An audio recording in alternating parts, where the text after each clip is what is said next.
கட்சி பொறுப்புகளில் இருந்து விடுவிக்கப்பட்டவர்களின் பழைய பொறுப்புகளை கொண்டு பத்திரிகைகளில் விளம்பரப்படுத்த வேண்டாம். அதிமுக நிர்வாகிகள் பொறுப்பாளர்களுக்கு எடப்பாடி பழனிசாமி அறிவுறுத்தல். அதிமுகவுக்குள் பிளவு இல்லை, அனைவரும் ஒற்றுமையாகத்தான் இருக்கிறோம் என்று முன்னாள் அமைச்சர் எஸ்பி வேலுமணி விளக்கம் அளித்துள்ளார். சட்டமன்ற தேர்தலுக்கு பிறகு அதிமுக இரண்டாக பிளவுபட்ட நிலையில் பலர் அதிமுகவில் இருந்து விலகி தவேகாவில் இணைந்து வருகின்றனர். இதற்கிடையில் முன்னாள் சபாநாயகர் தனபால், மூத்த நிர்வாகி செம்மலை போன்றோர் கட்சியில் இருந்து ஒதுக்குவதாக அறிவித்துள்ள நிலையில் பிளவுபட்ட அதிமுக மீண்டும் இணைந்துள்ளது. ஆனால் முன்னாள் அமைச்சர் சி.வி. சண்முகம் மட்டும் எடப்பாடி பழனிசாமி தலைமையை ஏற்க மறுத்து வருவதாக கூறப்படுகிறது.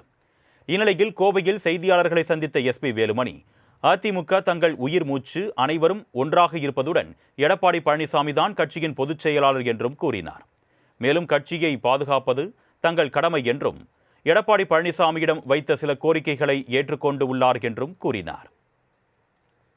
அதிமுக கட்சி எங்களுடைய உயிர் மூச்சு, அதில் மாற்றுக்கருத்து இல்லை. உங்களுக்கெல்லாம் இதுக்கு முன்னாடி சொன்னோம்.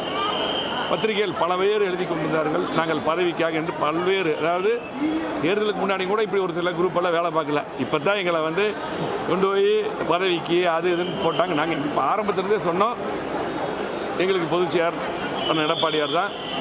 நாங்கள் சில கோரிக்கைகளை வைத்தோம். நானும் அண்ணன் சி.வி. சண்முகம் என்றும் எங்களுடைய சட்டமன்ற உறுப்பினர்கள். அதே போல தான் இன்றைக்கும் அவரும் அந்த கோரிக்கையெல்லாம் ஏற்று உடன்பையா எல்லாம் பார்த்துக்கலான்னு சொல்லி கட்சியை வலுப்படுத்துவோம். தோல்வியை பற்றி ஆராய்ந்து சரியான முறையில் கட்சியை வெற்றி பாதைக்கு அழைத்து சென்று பதவிக்காக நாங்கள் தமிழக வெற்றி கழகத்திற்கு ஆதரவு அளிக்கவில்லை என்று தெளிவுபடுத்திய எஸ்பி வேலுமணி, கட்சியின் வளர்ச்சிக்கும் மீண்டும் ஆட்சியை கைப்பற்ற நடவடிக்கை எடுக்கப்படும் என்றும் நம்பிக்கை தெரிவித்தார். நாங்கள் பதவிக்காக போனோம், அது கிடைக்கல, அப்படியெல்லாம் கிடையாது. நாங்கள் ஃபஸ்ட்டு ஆரம்பத்துலேருந்து நாங்கள் இன்றைக்கு பார்த்தீங்கன்னா மக்கள் தவேகாவை ஆதரித்தாங்க. அந்த அடிப்படையில் தான் அவங்களுக்கு ஆதரவு கொடுத்த பின்னால் தான் முதலமைச்சர் அவர்களை சந்தித்தாங்க. அந்த அடிப்படையில் தான் நாங்கள் சட்டமன்றத்தில் ஆதரவு கொடுத்தோம்.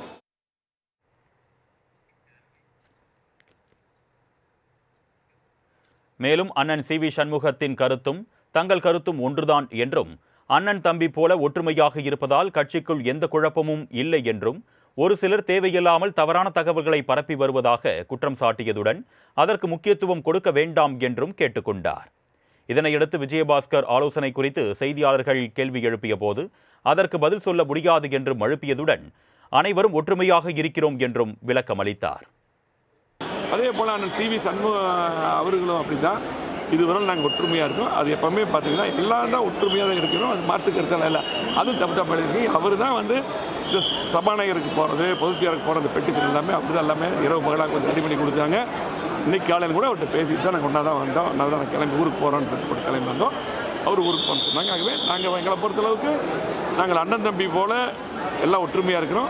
சி. விஜயபாஸ்கர் ஆலோசனை போட்டிருந்தா ஒரு தகவல் போயிட்டு சி. விஜயபாஸ்கர் எல்லாம் இந்த யூகத்துக்கெல்லாம் பதில் சொல்ல முடியாது. நாங்கள்லாம் ஒற்றுமையாக இருக்க. நன்றி. திருவான்மியூர் காட்டன் ஹவுஸ் இப்பொழுது OMR காரப்பாக்கத்தில் மே 29ஆம் தேதி பிரம்மாண்ட திறப்பு விழா.